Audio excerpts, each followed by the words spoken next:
은혜 받으실 말씀은 히브리서 12장 4절입니다. 너희가 죄와 싸우되 아직 피 흘리기까지는 대항치 아니하고. 특성이 있습니다. 1대대 찬양팀입니다. 2026년 새해에도 성령 충만함으로 말씀에 순종하여 주께 칭찬받으며 준비된 그릇이 되어 새 성전을 이루기를 소망하는 마음을 담아 찬양 올려드립니다.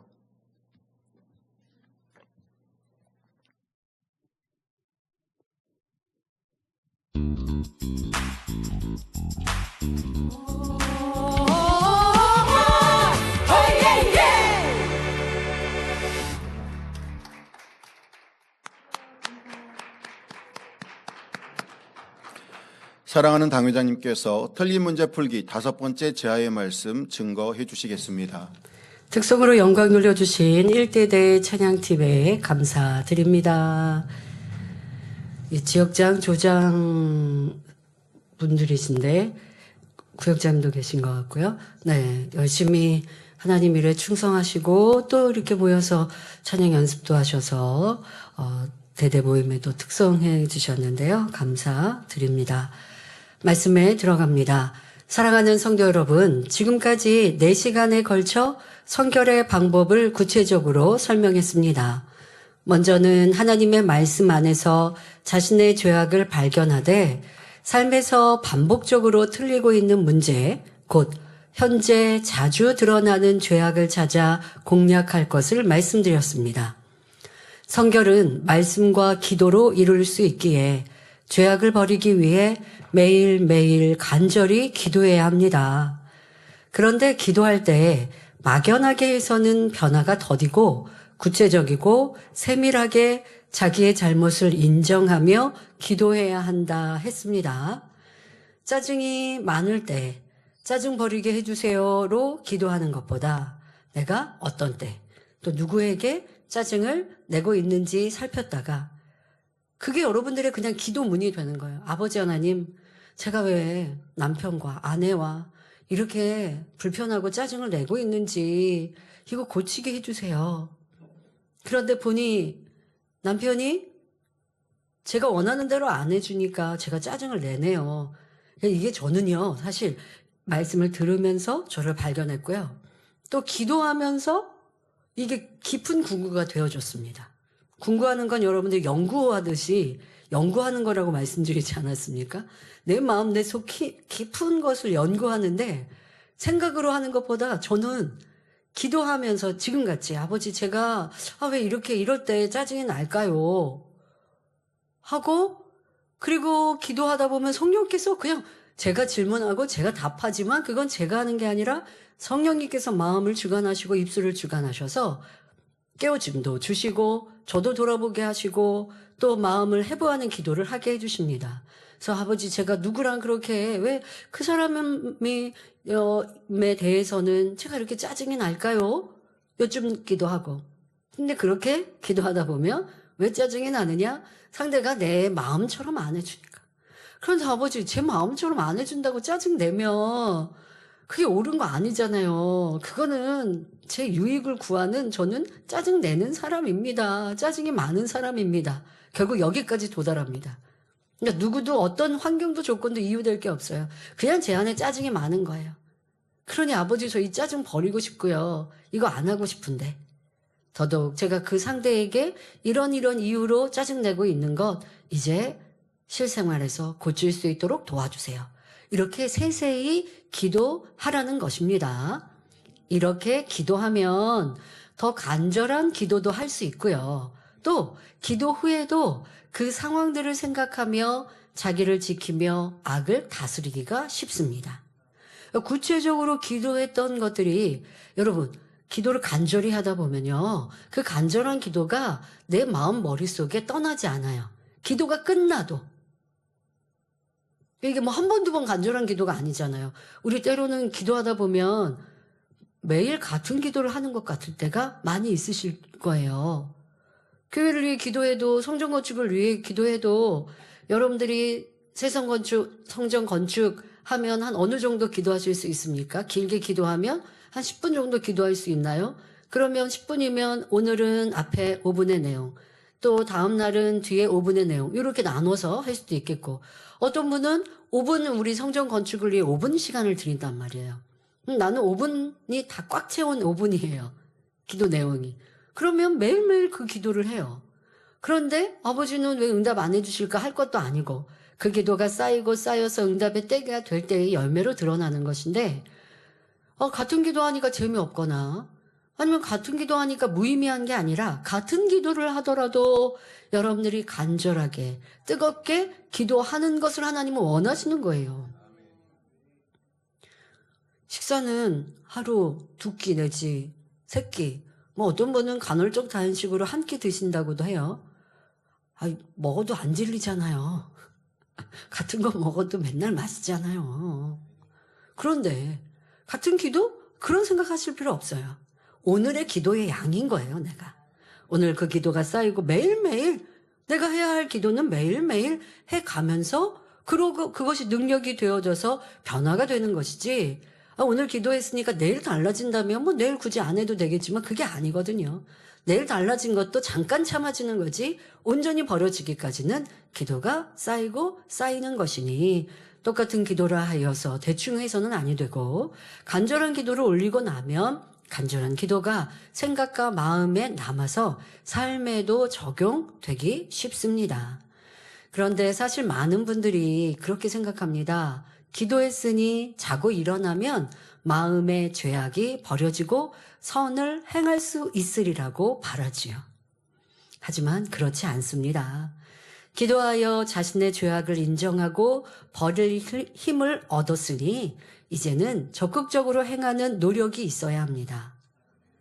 적극적인 행하는 노력을 할 때에 기도했을 때 임하신 하나님의 능력이 온전히 나를 변화시키세요.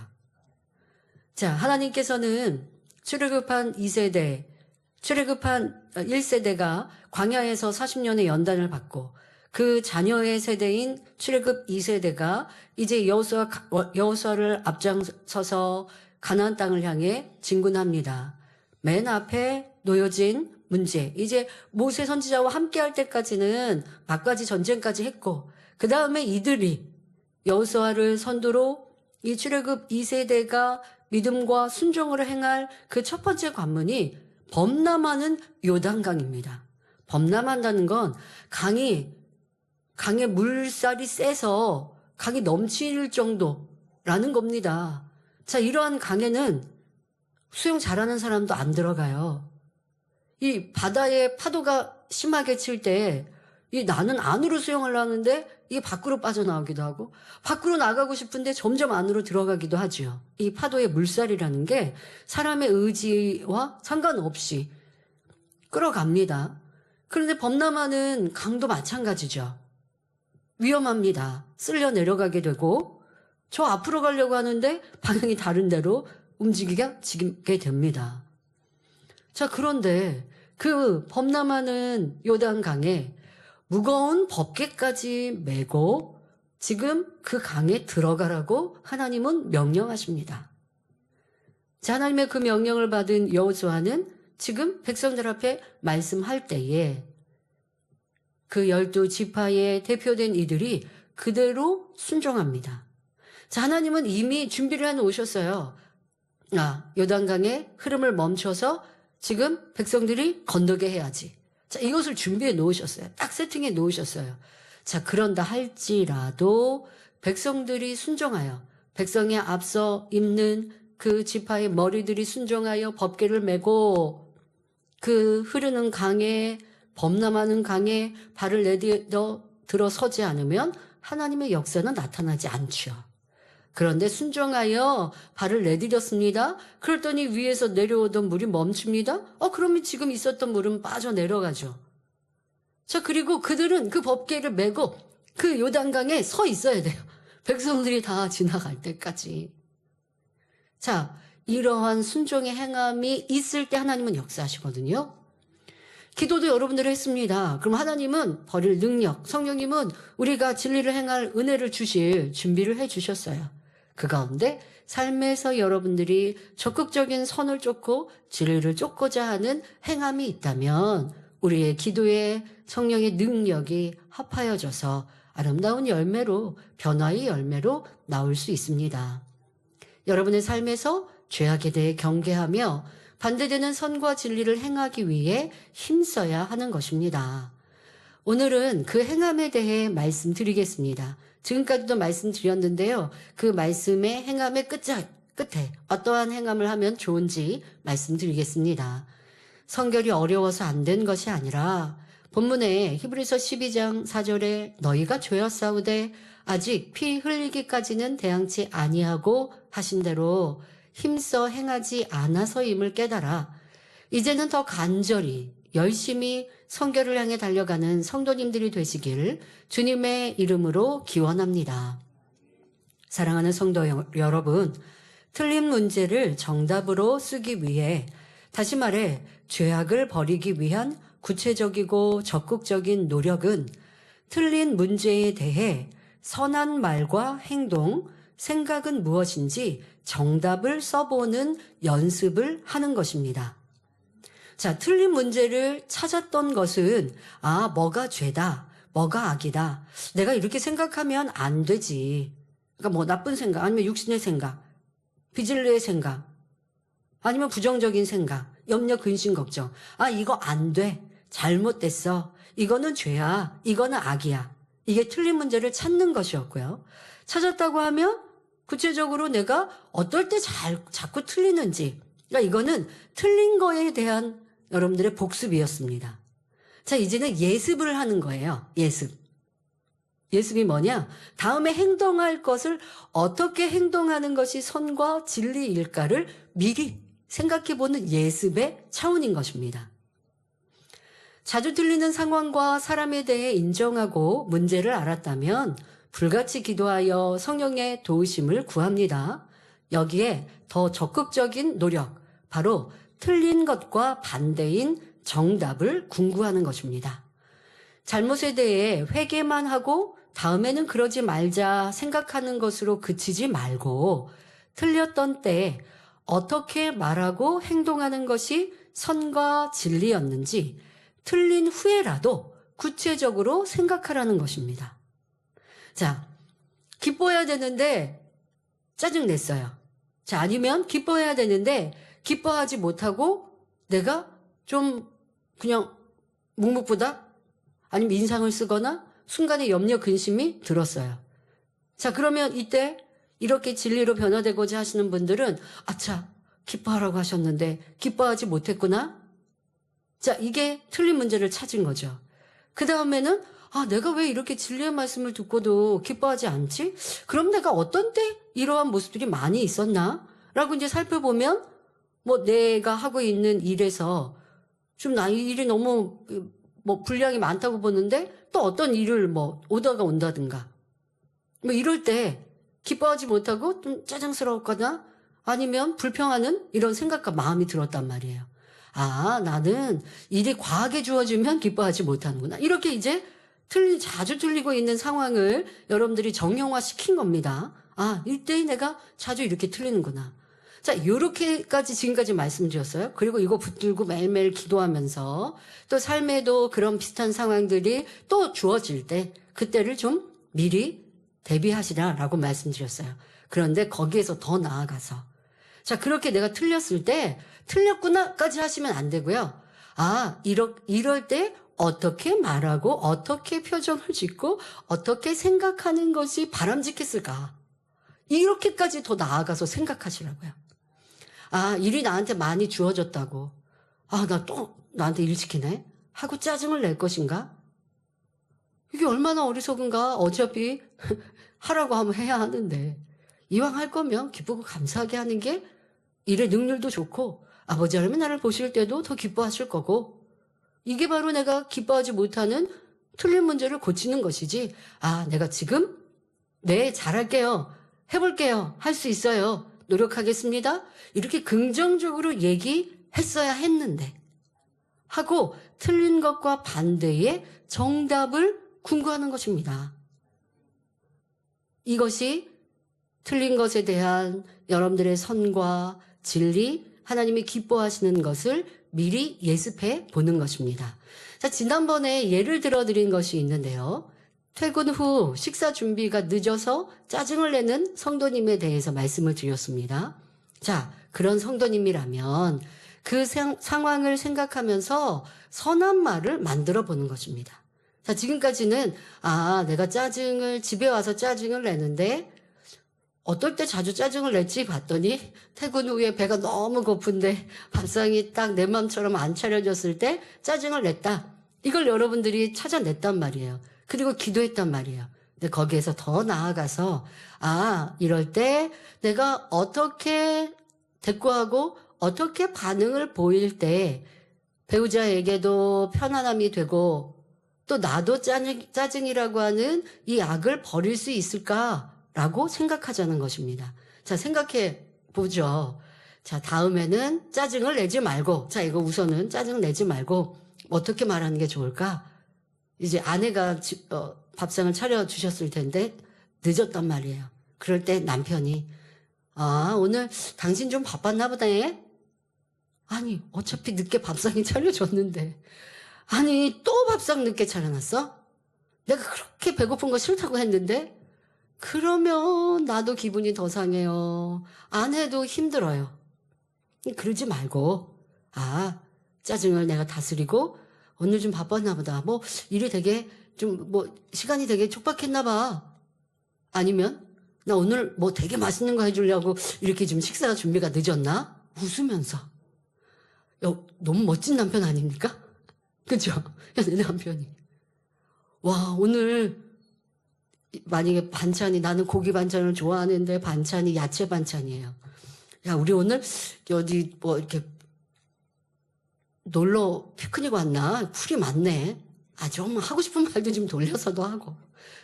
그럴 때 좀 위트 있다고 얘기하는 거거든요. 비아냥거리는 것랑은 다르게 내 지금 상황들을 얘기하지만 상대도 좀 알아듣고 그런데 좀 재미있게 표현하면 아내도 기분 상하지 않아요. 그런데 만약에 내가 고기 좋아하는 거 그렇게 알면서 고기도 없어? 하고 짜증내면요. 거기 아내가 또 어떻게 불지피는지 아십니까? 말은 안 해도 속으로 돈도 많이 안 벌어다 주면서 맨날 고기 반찬 타령해내. 그런 속에 불평 안 들리셨나요? 그러니까 나도 때리지 말고 상대도 그렇게 반응하는 거 받기 싫으시면 가는 말이 고와야 오는 말도 곱죠.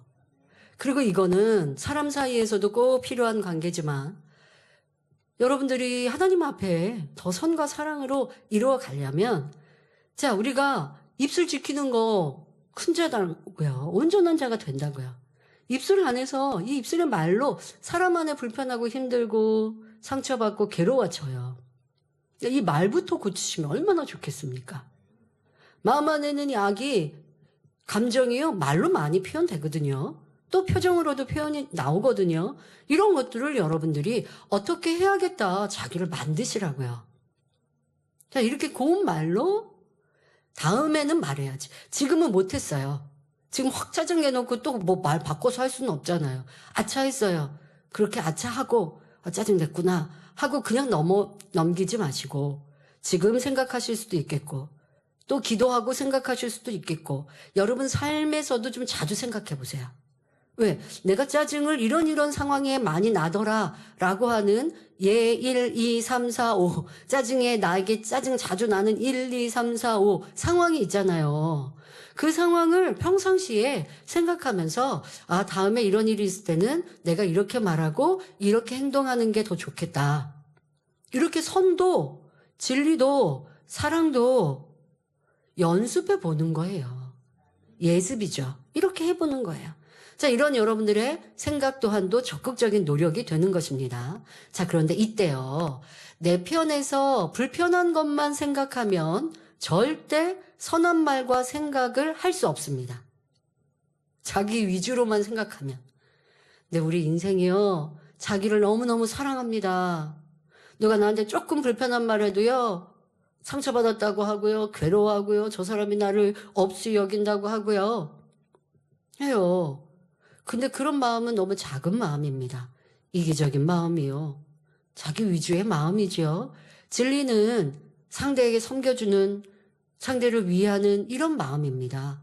그러할 때에 지금의 진리의 답을 떠올리고 적을 수가 있어요. 자, 그러니 이제는 자기 입장에서가 아니라 상대의 입장에서 이해하려고 하셔야 합니다. 그럴 때 내 안에 악한 감정도 쉽게 버려지고 선하고 고운 말을 떠올릴 수 있습니다. 자, 행함으로나 말로 툭 튀어나오니까 이게 참 안 고쳐지는데요 라고 생각되시니까 먼저 말과 행동은 지금 내가 실수했어도 그것을 다시 계속 생각하고 다시 내가 어떻게 말하고 어떻게 행동하는 것이 바람직할까, 이거를 여러분들이 연습하다 보면 생각으로만 했는데 될까요? 생각으로만 하면 안 돼요. 기도도 함께 하고, 그렇게 기도하면서 지금같이 진리의 궁구를 해가고 비진리를 찾아서 또 눈물로 기도하고, 아니 내 안에 죄악이 이게 안 빠져나가고 버티겠습니까? 빠져나가죠. 이렇게 다양하게 이 내 안에 있는 죄악을 공략해 가는 거예요. 그냥 가만히 두지 말고 아주 내 마음에서 잊고 싶지 않도록, 내 안에 남아 있고 싶지 않도록, 빨리 빠져나가고 싶도록 생각도 또 기도도 또 여러분들의 마음의 다짐도 행함에서도 더 구체적으로 생각하되 또 노력해 보시고, 이렇게 가면 결국 어떠한 악이라도 버리고 고칠 수 있습니다. 자, 이렇게 퇴근 후에 식사 때문에 감정이 일어나고 짜증이 일어났다라는 걸 알아서 어떤 고운 말이라는 것도 미리 연습했어요.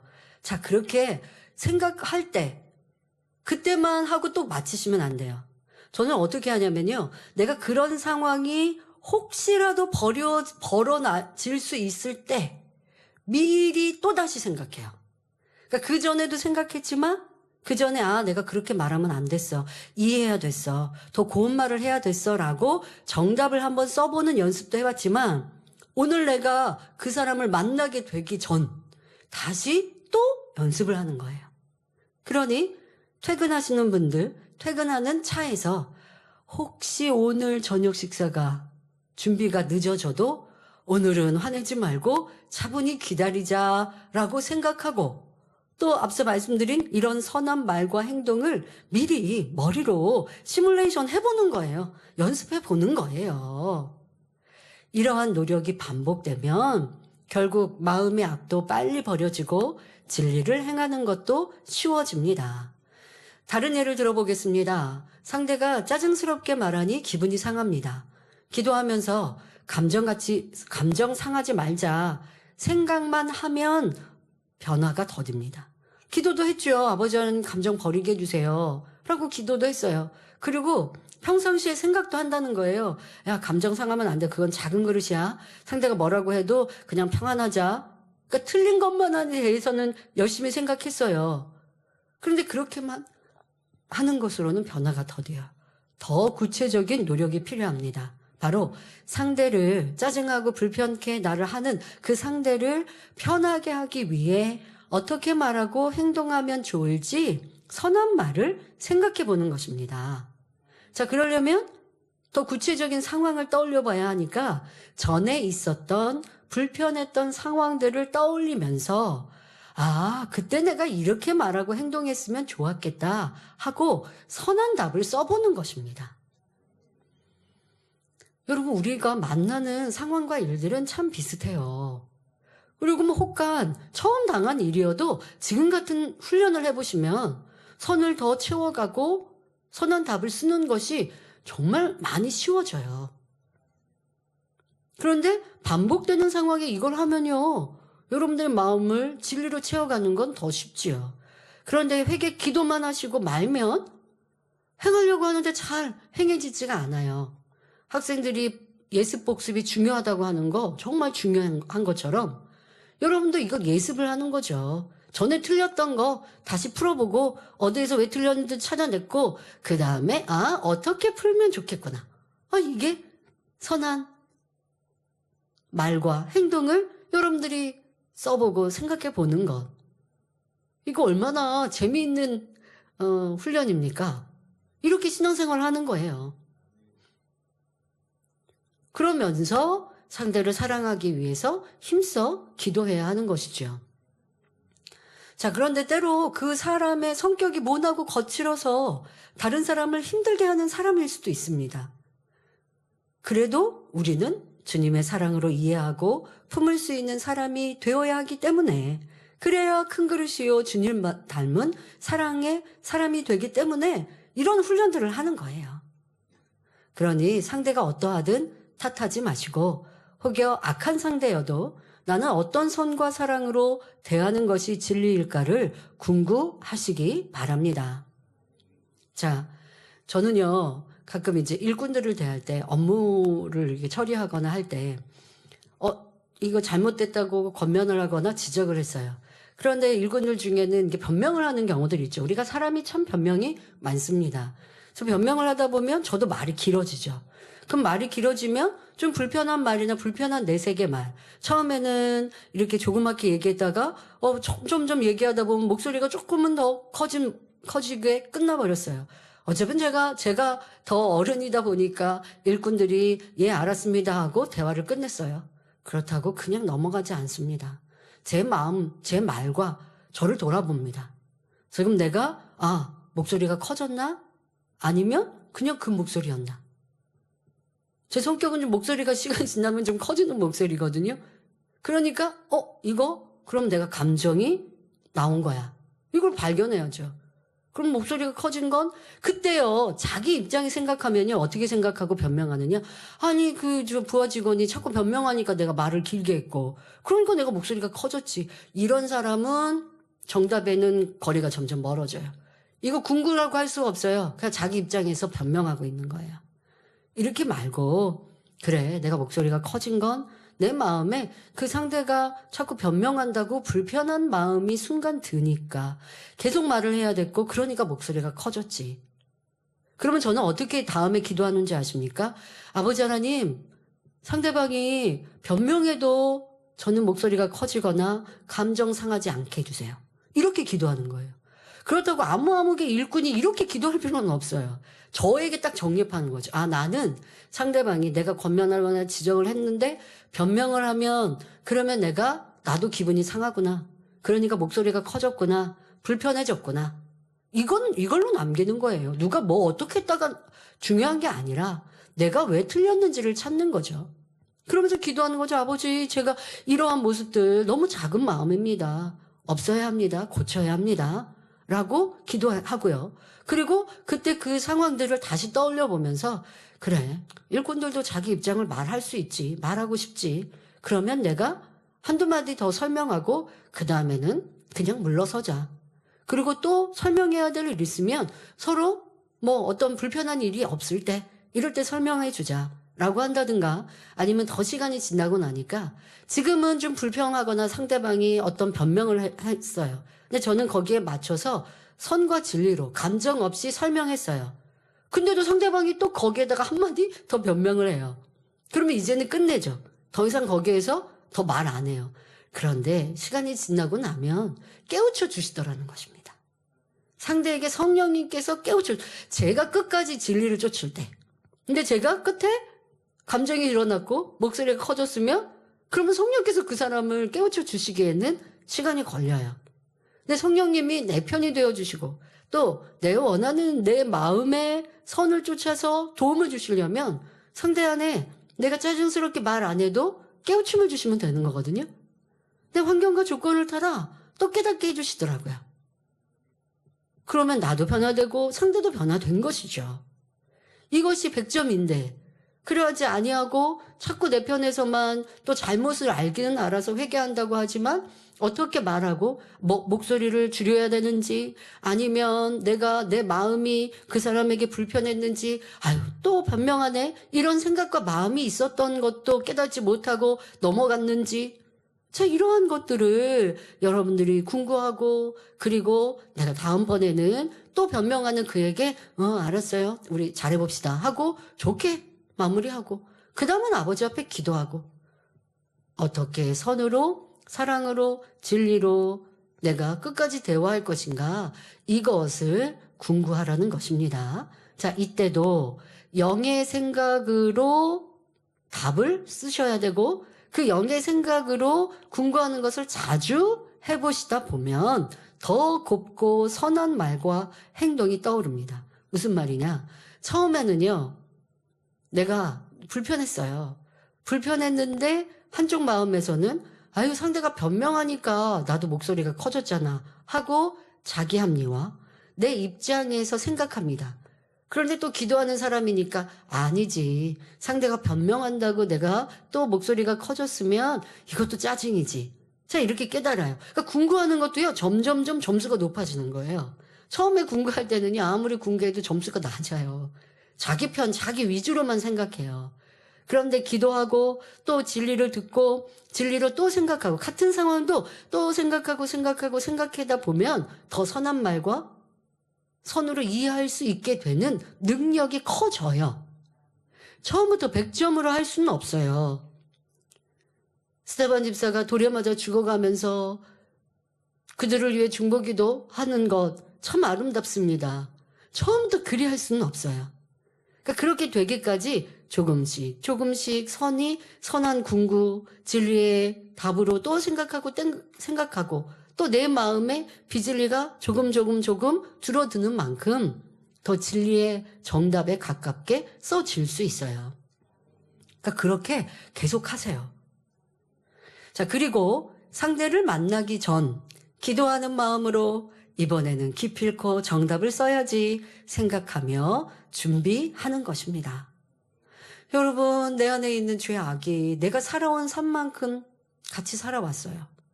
거기에다가 내가 이 땅에 태어난 것보다 더 뿌리가 깊죠. 역사가 길죠. 왜? 부모의 기회에서부터 받아내린 죄악이니까요. 그런데 이걸 내 안에서 제해버리려고 한다는 거.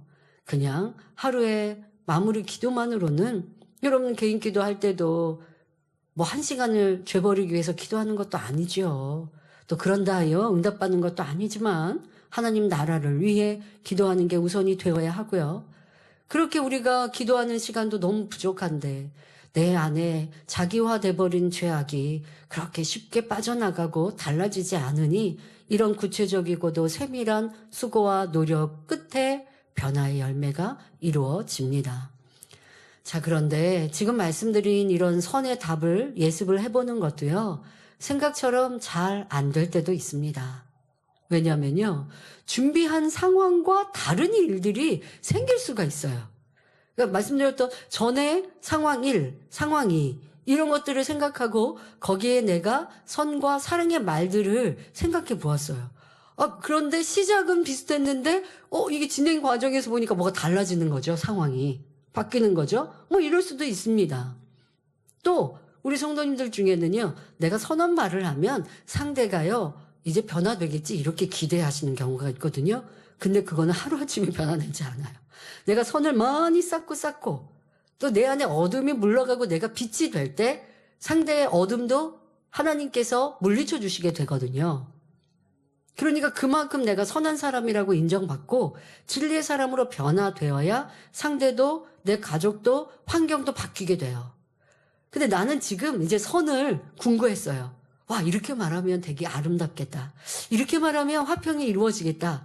나름대로 만반의 준비를 했어요. 그리고 그렇게 말을 했거든요. 근데 웬걸 상대의 반응은 그냥 무뚝뚝해요. 내가 아내에게 좀 짜증스러웠던 예전의 모습과 달리 오늘 좀 식사 준비가 좀 늦었는데 그래도 내가 맛있게 먹을게요. 나 오늘 배가 고프니까 뭐든 줘도 맛있게 먹을 것 같아. 나는 나름대로 선한 말을 준비해서 그래서 했는데 아내는 도리어 짜증을 낼 수도 있어요. 내가 생각하고 준비한 것과는 다른 일이 벌어질 수도 있어요.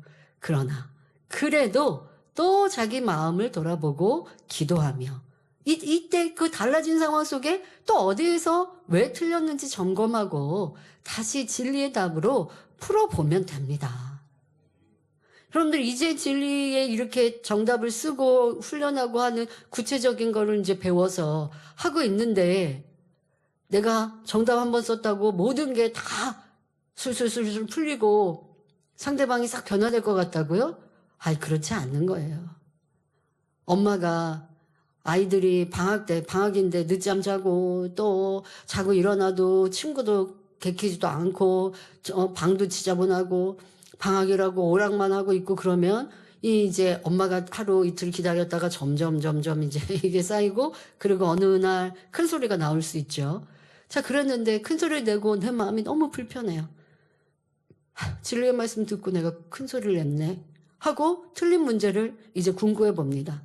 궁구해 보니 내가 자녀에게 큰 소리 냈다고 자녀가 달라지든가요? 그렇지 않았죠. 그냥 내 짜증이 나왔구나. 내 화가 나왔구나. 오늘도 화를 냈구나. 그러면서 지금 이제 말씀드렸던 이런 과정들을 하나하나 대입해 보면서 기도하면서 아버지 하나님, 아이들이 내 마음 같지 않아도 이야기하시고 또 기도하다 보면 그런 주관도 받아. 아이들은 놀 때다. 아이들은 놀고 싶은 게 아이들이다.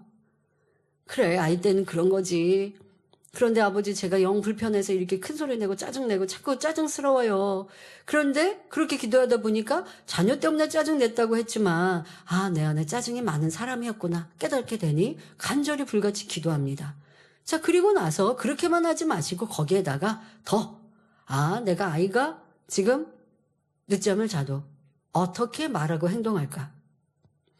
저는요, 원장님도 되게 급하신 성품이세요. 학창시절에 방학 때 늦잠을 자고 잡니다. 그러면 엄마는 기도원 집회를 가시기 위해서 이제 일어나셔서 준비하세요. 그런데 준비하시다가 하루 이틀 며칠은 좀 기다려 주셨던 것 같아요. 방학 때도 늦잠 자는 거. 근데 엄마가 기도원 집회 가실 때까지도 안 일어나거나 그게 꼭 열실하기보다 어쨌든 엄마 생각하시는 이제는 안 되겠다 하면 소리를 크게 내십니다. 너희 안 일어나고 뭐해 하고 이게 나지막한 목소리가 아니겠죠. 큰 소리를 내시죠. 그러면 이제 일어납니다. 자, 그게 항상 있는 방학 때 벌어지는 그림이었어요. 그런데 어느 날은 특히 이제 이런 겨울날 되면 침대에서 이 침구류에서 이불에서 나오기 되게 싫잖아요. 그래서 이렇게 있는데 분명히 이쯤 되면 엄마가 큰 소리를 내셔야 하는데도 이제 침대 속에 들어가 있는 거예요. 근데 엄마가 아무 말도 안 하시네. 그게 하루가 되고 이틀이 되고 하니까 왜 엄마가 아무 말 안 하지? 이제 이렇게 되는 거죠. 그러면서 깨달은 거예요. 엄마가 변화되셨구나. 엄마가 큰 소리를 내는 거, 이거 변화되셨네? 저는 체감을 한 거예요, 그거를. 그리고 이제 그 다음에 어느 때가 되니까 엄마가 무슨 사과라도 깎아서 저의 입에 넣어주시면서 일어나야지 하시는 걸로 바뀌시는 거죠. 이거예요, 여러분. 내가 자녀를 어떻게 사랑스럽게 깨워줄까? 그런데 진짜 지금 말씀 듣고 아이가 좋아하는 간식을 입에 넣어줍니다. 그런데 엄마 뭐해 하고 도리어 짜증냅니다. 그럼 이게 뭐지? 나 연습했는데 예습했는데 왜 그림이 다르지? 그러면 또 그때 또 그 상황에 맞춰 또 기도하고 공부해 보는 거예요. 아이가 이거 귀찮아하는구나. 그럼 어떻게 할까? 맛있는 음식을 해서 밖에서 맛있는 음식으로 유혹을 해서 깨울까? 이러한 상대를 위해 내가 짜증내지 않고 상대에게 꼭 도움이 되어줄 일을 하기 위해서 이렇게 선으로 궁구하는데 성령님께서 내 자녀 마음 왜 안 움직여 주시겠습니까? 해결할 수 있는 길들을 주시는 것이죠. 여러분, 이런 과정이 바로 디모데전서 4장 7절에 오직 경건에 이르기를 연습하라 하신 말씀처럼 연습하는 것입니다. 여기에 꼭 있어야 되는 것은요, 마음의 악을 버리기 위한 기도, 이거는 계속해야 합니다. 이렇게 적극적으로 변화를 위한 노력을 하다 보면 결국 어떤 상황에도 정답을 쓸 수 있게 됩니다. 자, 다른 예를 들어보겠습니다. 상대와 변론이 있습니다.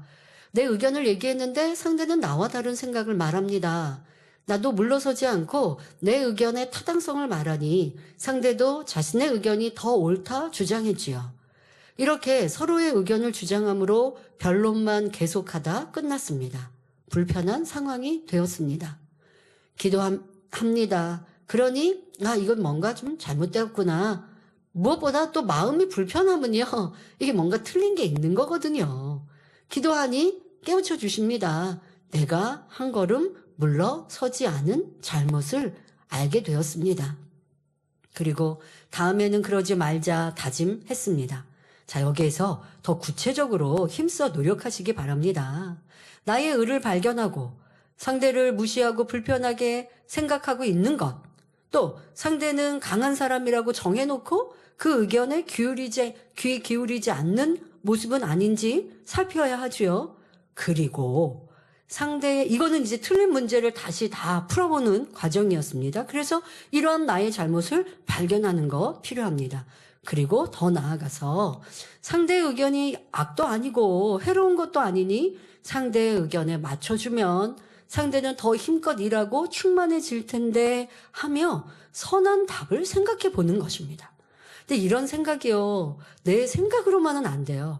지금 말씀드린 기도가 항상 있기 때문에 성령님께, 내가 생각하는 것 같고 내가 궁구하는 것 같지만 성령님께서 항상 체크해 주시고요, 도와주셔서 가능한 거예요. 이런 여러분 선한 생각, 그때 당장은 안 나오는데 뒤에 가서라도, 틀린 다음에라도 선한 답을 못 쓰는 사람 너무 많아요.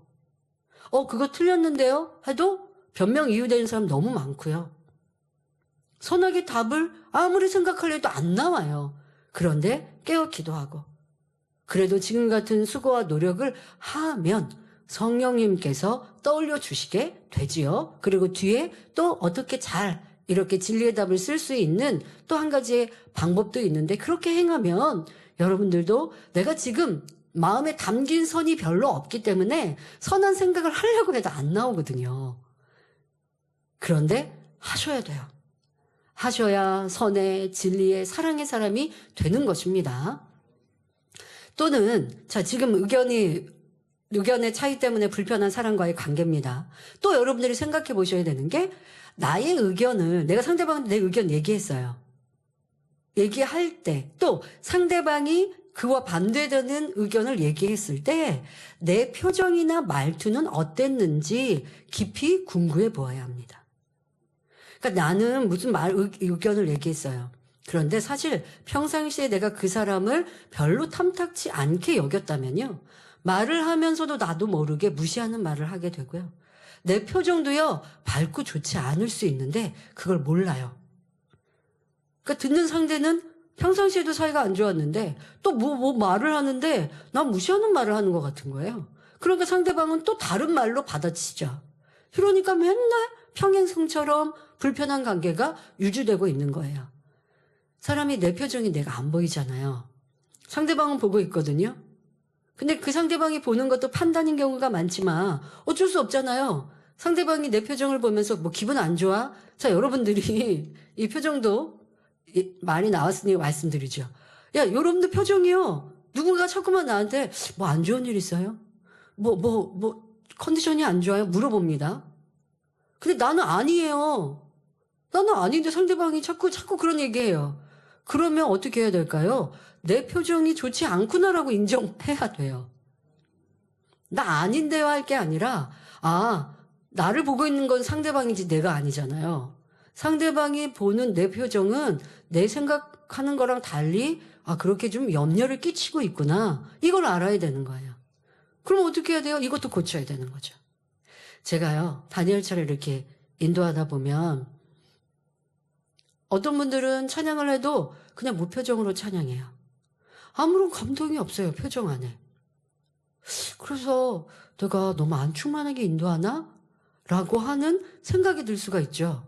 그런데 이렇게 돌려서 보면 어떤 분은요, 너무 충만해요. 얼굴 안에 희열이 넘치고 청소망이 가득해요. 그러면 이제 제가 한숨을 놓겠죠? 그러면 제가 이제 어디를 볼까요? 충만한 분만 보죠. 그래서 생각해 봤어요. 내 표정은 나는 모르고 상대는 보고 있어서 염려할 수도 있고 오해할 수도 있겠구나. 그러니까 나를 위해 살지 말고 상대방이 염려하지 않도록, 상대방이 나를 보고 위로받고 힘없고 충만하도록 항상 나를 관리하는 것이 너무나 중요하구나 라는 생각을 하고, 더더욱 이게요, 나이가 들어가면 들어갈수록 입꼬리는 처지고요, 미소 짓지 않는 표정으로 굳어집니다. 작년 성도님들, 여러분 표정은 우리가 잘 안 보이고요, 주변에 한번 살펴보자고요. 언제 살펴보면 되냐면, 사람들이 그냥 무표정하고 있을 때 있잖아요. 뭐 대중교통을 이용하시면 전철 안에서 다른 사람 한번 표정을 보세요. 뭐 사람이 무표정할 때는 뭐 희죽희죽 웃는 것도 우습죠. 그러나 젊은이들의 표정은 조금 더 평안한데 점점 내가 나이가 들고 세상 삶에 찌들어가면 이 얼굴 표정 자체가 인상을 쓰고 있다고 말하지 않습니까? 그러니까 우리가 고치자고요. 이런 것들이 고치는 것이 주의 덕으로 채워지는 것입니다. 이렇게 더 구체적인 수고와 노력으로 여러분을 아름답게 만들어 가셔야 합니다. 내 표정도 상대방이 볼 때 기분 나쁘진 않았나? 아니면 상대방이 뭐 의견 얘기하는데 내가 뭐 저런 얘기를 해? 하는 표정에 상대방이 더 나에게 반대하고 있지 않은가 생각해 보아야 되고, 또 상대방 뭔가를 얘기할 때 내가 얼마나 고운 말로 표현하고 있는지 점검해 보시면 좋겠습니다. 이러한 노력이 반복되며 쉬지 않고 기도할 때 변화의 열매가 맺히는 것입니다. 두 번째 시간에 예를 들어 드린 함께 일하는 일꾼과의 불편한 관계에 대해서도 설명해 보겠습니다. 처음에는 상대의 잘못 때문이라 생각했습니다. 그런데 자기의 불편한 감정, 사랑 없음이 그러니까 보이지 않았지요.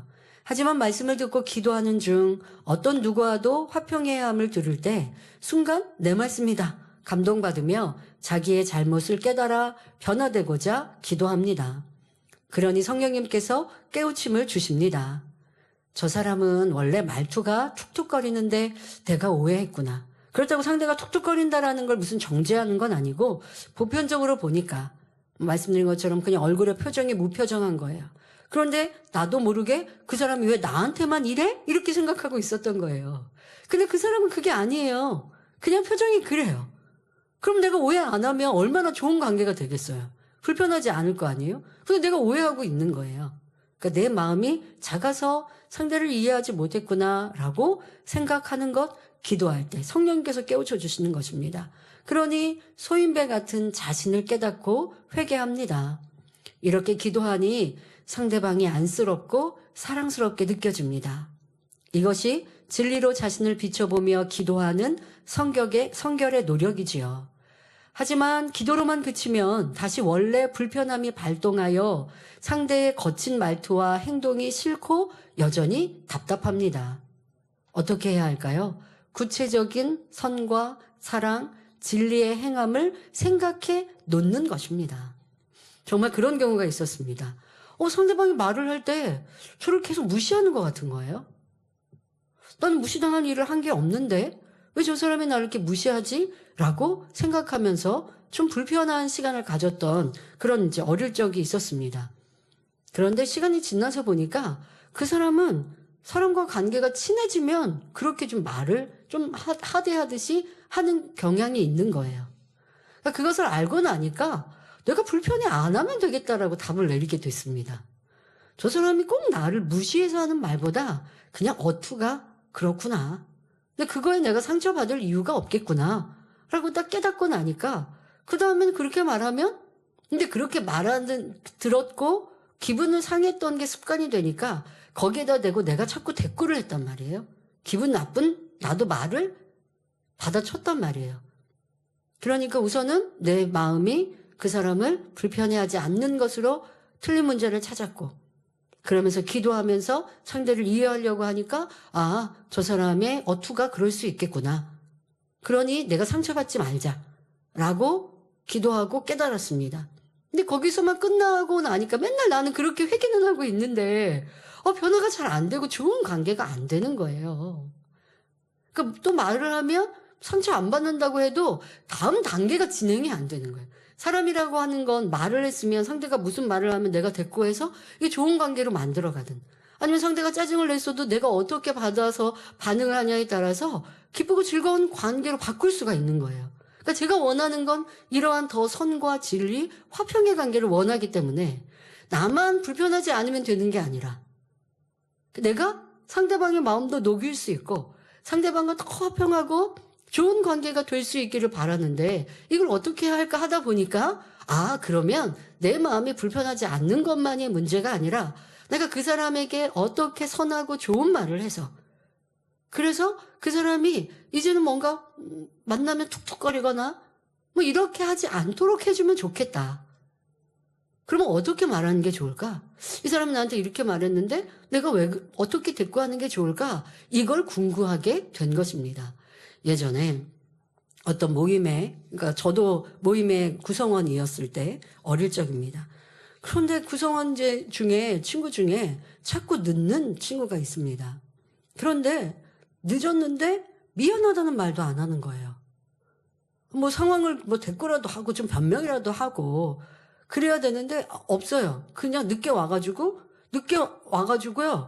인상까지 쓰면서 분위기를 흐려요. 그거 참 이해가 안 되는 거예요. 아니 늦었으면 늦었다고 미안하다고 말을 하든가. 또 늦었으니까 미안하니까 더 활기차게 좀 이렇게 해야 되는데 왜 그러지? 하고 진짜 불편한 겁니다. 꼭 불편하면 그 일만이 터지지 않죠. 여러 가지 일들이 이제 그렇게 불편하게 느껴졌어요. 그런데 이런 거 놓고 기도했습니다. 근데 이해가 안 되는 거예요, 영. 지금 말씀드린 대로 늦은 사람이 와서 뭐 큰 소리를 칩니까? 이해가 안 되는 상황이 맞죠? 그러니까 해결이 안 됩니다. 그런데 그래도 기도하고 기도했죠. 기도하고 기도하는 어느 날 제가 늦었어요. 제가 늦었는데 미안하니까 가서 뭐라고 말을 못 하겠는 거예요. 지금 뭐 연습하고 뭐 이렇게 하고 있는데 내가 그 분위기 깨트리고 중간에 미안해 내가 너무 늦었는데 나 이런 상황이었어. 이게 변명하는 게 도리어 더 미안한 거예요. 그러니까 아무 말도 못하고 그냥 살짝 들어가서 그 모임에 진행됐던 걸 하는데 내 마음은 좀 되게 미안하잖아요. 그러니까 내가 거기에다가 이제 늦게 온 사람이 뭐 내가 적극적으로 의견을 내겠습니까? 뭐 이러겠습니까? 저러겠습니까? 적극적으로 뭘 할 수가 없는 거예요. 미안한 마음에. 딱 그 순간에 그 상대의 마음이 이해가 되는 거예요. 저 사람도 그랬겠구나. 늦어서 미안한데 미안하니까 미안하다고 그런데 미안한데 말도 못하고 내가 늦지막히 왔으니까 지금 얼마큼 진행됐는지 이런 상황도 모르겠어가지고 뭘 적극적으로 못했는데 내가 그 마음을 이해 못하고 불편했구나. 정말 통해자복의 역사가 나타났던 일이었습니다. 상황이었습니다. 그러고 나니까 그 외에 많은 것들도 정말 이해가 되어지고 안타까움이 되고 그 상대에 대해서 그런 안타까운 마음, 우선은 제가 그 전에 벌어졌던 일들에 대해서 불편히 여겼던 마음이 너무 미안하잖아요. 그렇다고 가서 뭐 그런 거 다 시시콜콜 얘기할 필요는 없었어요. 그랬다가 더 사이가 안 좋죠. 그러니까 제가 그 상대에게 더 선하지 못했던 걸 아버지 앞에 죄송하고, 그리고 이 다음부터는 벌어지는 모든 일들을 그렇게 선으로 이해하려고 하니까 많은 것들이 풀어지고 이해가 되더라고요. 그래서 상대의 입장이 되는 것, 또 내가 어떻게 말하고 행동하는 것이 더 선할까. 그리고 지금 같은 상황에 이제는 제가 더 성숙해졌다면 늦었을 때 그러면 어떻게 할까요? 간식이라도 싸갖고 가서. 자주 뭐 늦는 사람이라면 이거 해봤자 구성원들이 간식 사오지 말고 늦지나 마 이렇게 하겠지만, 가끔 늦었는데 아니면 뭐 어떤 특별한 상황에 늦었는데 너무 미안해. 그러면 간식이라도 사고 가서 미안해 하면 되겠구나. 이러한 지혜가 오겠죠. 선으로 궁구하다 보면 그런 답이 오겠죠. 그래서 여러분들도 적극적인 이런 행함을 이루시길 바랍니다. 자, 그런데 간절한 기도 후에도 평상시에 자기의 부족함을 인정하며 다음에 비슷한 상황을 만나면 내가 어떻게 말하고 행동하는 것이 선과 진리인지 생각하는 이런 노력 여러분들이 해야 하시고요. 이렇게 깨닫고 기도한 것을 명심하여 삶에서 자주 떠올려 보며 다음에는 이런 일이 있을 때 어떤 말을 해야 상대와 화평할 수 있을까 궁구하는 수고, 구체적인 행함이라는 것입니다.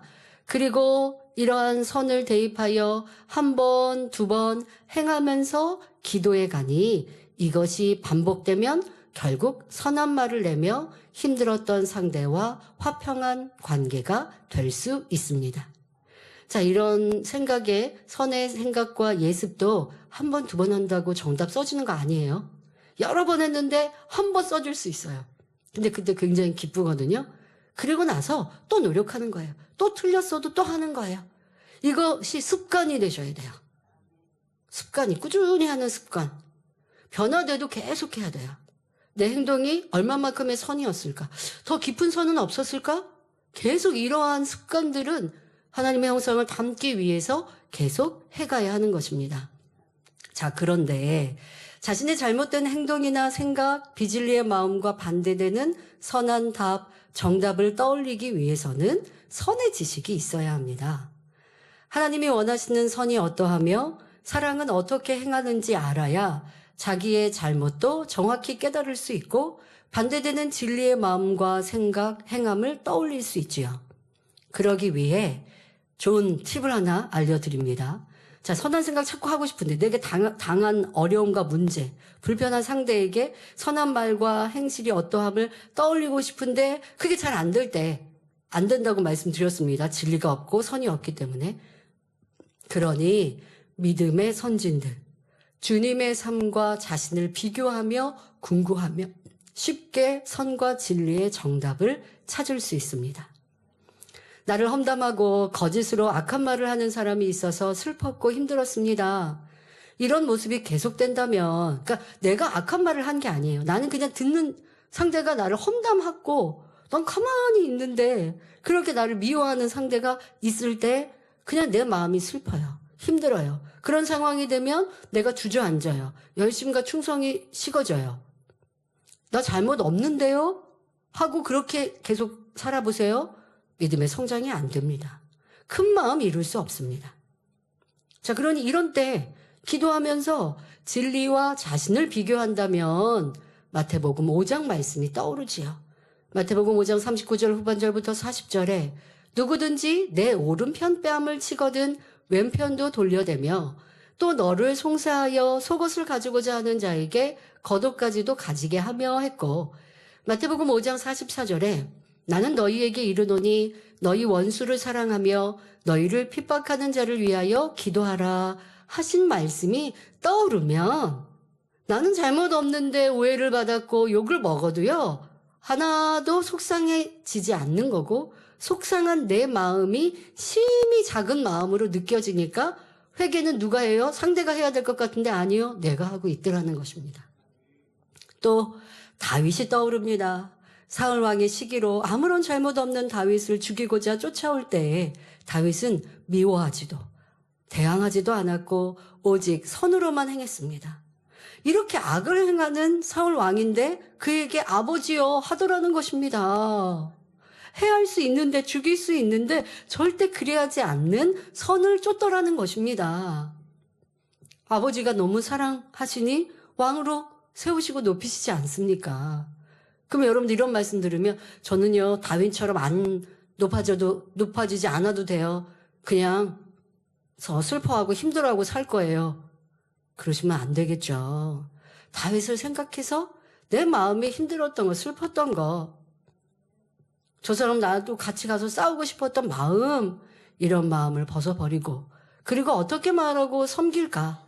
여러분, 섬기는 사람은 육으로 볼 때는 낮은 사람처럼 보이십니까? 그러나 영어로 볼 때는 더 큰 사람인 거예요. 미안합니다. 잘못했습니다. 잘할게요. 하는 것. 도리어 아이 그거 왜 그렇게 해요? 저거 저렇게 해야 되지 않아요? 하는 사람이 큰 사람인 게 아니라 여러분들이 이러한 진리로 대입하며 살아가시면 신속히 변화되지요. 스데반 집사는 어떠했습니까? 주님을 전하며 성령의 감동으로 복음을 전하다가 돌에 맞아 순교하면서도 돌을 던지는 이들을 미워하지 않았습니다. 사도행전 7장 59절 60절에 저희가 돌로 스데반을 치니 스데반이 부르짖어 가로되 주 예수여 내 영혼을 받으시옵소서 하고 무릎을 꿇고 크게 불러 가로되 주여 이 죄를 저들에게 돌리지 마옵소서 이 말을 하고 자니라 하였습니다. 조금의 미움도 없이 오직 그들을 긍휼히 여기는 사랑의 마음이었지요. 예수님도 그리하셨습니다. 아무런 잘못 없이 인생들의 죄사함을 위해 잡히시고 고난 고초를 당하시며 결국 십자가에 처형당하시면서도 누구도 미워하지 않으셨고 조금의 원망도 하지 않으셨습니다. 도리어 누가복음 23장 34절에 이에 예수께서 가라사대 아버지여 저희를 사하여 주옵소서 자기의 하는 것을 알지 못함이니이다 하며 그들의 죄악을 위해 중보기도 하셨지요. 이렇게 믿음의 선진들을 생각하며 자기를 돌아보면 너무도 작은 일에 힘들어하는 자기의 모습이 죄송스럽고 작게 느껴집니다. 그러니 힘들던 감정도 중심에서 회개하게 되고 선과 사랑이 흠모되지요. 이렇게 자신이 당한 어려움이나 슬픔으로 힘들다 하지 말고 믿음의 선진들 주님을 대입하여 성으로 승리하는 성도님들이 되시길 바랍니다. 그럴 때 슬픔이 기쁨과 감사로, 이기적인 작은 마음이 상대를 긍휼히 여기는 큰 마음으로 바뀌며 어떤 상처라도 사랑으로 치유되는 것을 체험할 수 있습니다. 변화되기 위해 간절히 기도하며 죄악과 반대되는 선, 진리의 말과 행함을 궁구하는 습관을 가지면 점점 더 선과 진리의 생각, 마음으로 바뀌어 갑니다.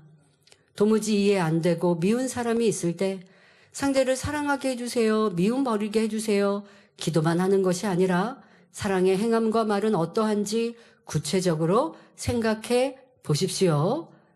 사실 그럴 때면 떠오르는 말씀이 있습니다. 바로 목자님의 초신자 때 간증이지요.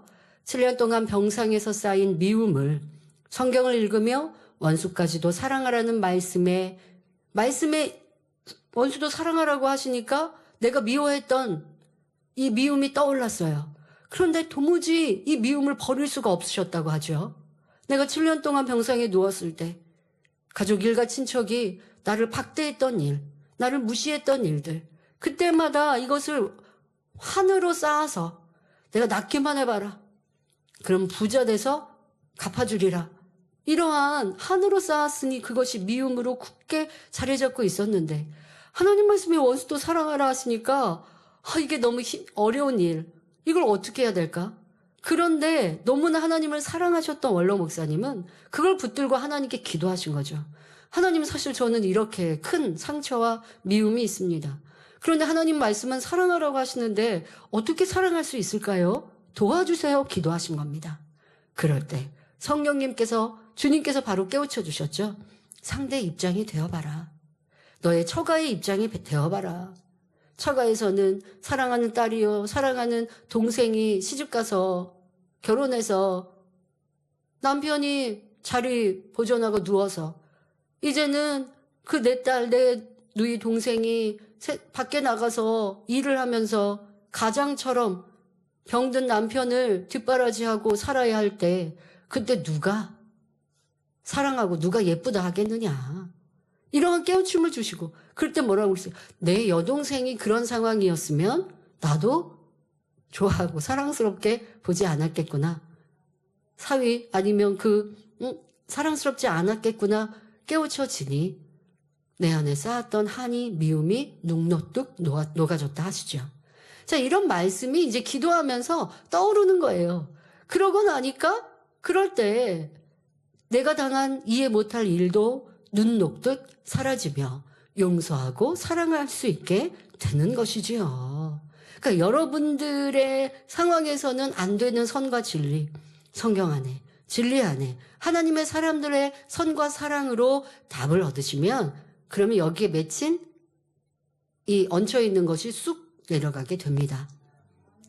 또 어떤 일꾼 중에는요, 자신의 한계를 넘지 못해서 힘들어하는 일꾼도 있습니다. 체력의 한계, 믿음이나 능력이 한 단계 올라서야 하는데 연단에서 자꾸 넘어지니 힘들기만 하지요. 이때 믿음의 선진들의 연단을 생각하며 기도하면 힘들다 생각하는 것이 깨어지고 연단은 축복이라는 믿음이 주어질 것입니다. 그럴 때 힘든 것도 없어지고 힘든 일들은 더욱 나를 강하게 능력 있게 만드는 계기로 바뀔 것입니다. 그런데 이런 노력을 몇 번 한다고 해서 바로 변화되는 것은 아닙니다. 변화될 때까지 지속적인 노력이 쌓여야 하며 선의 답을 쓸 때도 있지만 그렇지 못할 때도 낙심하지 말고 더 간절히 불같이 기도하여 계속 행하면 결국 성결의 열매로 나올 수 있습니다. 근데 이거는요, 성결될 때까지만도 아닙니다. 주님 만나는 그날까지 습관을 쫓아 계속 해가셔야 합니다. 그러니 우리 성도님들은 빌립보서 4장 13절에 내게 능력 주시는 자 안에서 내가 모든 것을 할 수 있느니라 하신 말씀을 붙들고 변함없이 노력하여 아름다운 영의 열매로 나오시길 주님의 이름으로 기원합니다. 결론을 말씀드립니다. 사랑하는 성도 여러분, 이 시간은 죄악과 반대되는 선과 진리의 말과 행함, 마음이 어떠한지 궁구하며 삶 속에 많이 생각하고 기도할 때 정답을 쓸 수 있다 말씀드렸습니다. 하나님께서 기뻐하시는 선과 진리의 답을 쓰기 위해 믿음의 선진들 주님의 선을 항상 생각하며 자신의 문제에 대입하는 훈련을 하면 더 빨리 변화의 열매를 맺을 수 있습니다. 히브리서 12장 1절에 이러므로 우리에게 구름같이 둘러싼 허다한 증인들이 있으니 모든 무거운 것과 얽매이기 쉬운 죄를 벗어버리고 인내로써 우리 앞에 당한 경주를 경주하며 하신 말씀처럼 주님 만나는 그날까지 우리의 경주는 멈추지 않습니다. 선결되고 영으로 들어가도 온영을 이루기 위해 온영을 이룬 후에도 더 온전히 아버지 하나님의 선과 사랑을 담기 위해 노력해야 하지요. 그러니 힘들까요? 아닙니다. 훗날 주어질 영광과 존귀함이 크기에 기쁨으로 이 길을 달려갈 수 있습니다. 새해에는 죄와 싸우되 피 흘리기까지 싸우는 수고와 노력을 이루어서 아름다운 새 예루살렘의 열쇠를 쟁취하는 복된 성도님들이 되시길 주님의 이름으로 기원합니다.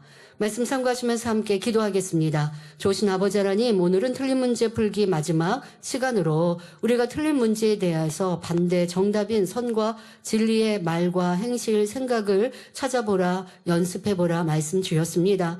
또한 행할 수 있는, 순종할 수 있는 성도님들 되게 하시고 그리할 때 성령님께서 그 마음 생각을 주관하여 주셔서 선의 아름다운 말이, 선의 아름다운 생각이 떠오르게 하시고 또 그렇게 행할 수 있는 능력, 변화로 축복하여 주옵소서. 그렇게 행함으로 마음의 할례를 온전히 이루게 하여 주옵소서. 감사드리며 우리 주 예수 그리스도 이름으로 기도하옵나이다.